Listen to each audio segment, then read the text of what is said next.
মিরাজ, তোমাকে আজকের আমি একটা প্রশ্ন করব, তার উত্তরটা সঠিকভাবে দিতে পারলে তোমার কিন্তু পুরস্কার আছে।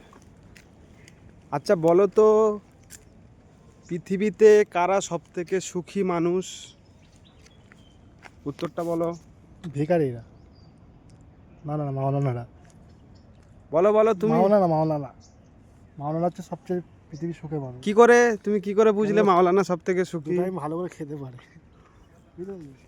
ভুল বললে। ভুল না, এটাই সঠিক। ওদের যা জামা কাপড় পরে না, তো আমরা পরতাম না। তাই নাকি? হুম। এটা কার দান? উপরওয়ালা দেন ভাই। তুমি লক্ষ টাকা ইনকাম করলেও তোমার তো শান্তি এতটা হবে না। শান্তি পাওয়া সম্ভব? না, শান্তি হচ্ছে আল্লাহর ইবাদতের কাছে। ঠিক আছে? আচ্ছা, মাওলানাদের বেতন কত? 7,000 8,000 এই তার মধ্যে এত শান্তি আসে কি করে? আছে। তুমি লক্ষ টাকা ইনকাম করেও তোমার মধ্যে শান্তি নেই কেন? তার মধ্যে 7,000 টাকা বরকত আছে ভাই। তাই নাকি? হুম। আর আমাদের যে টাকাটা হয়তো কতটা খাটি, কিন্তু কেউ নামাজ কালাম না থাকলে সারা জীবন খেটেই যেতে হবে, পূরণ করতে হবে।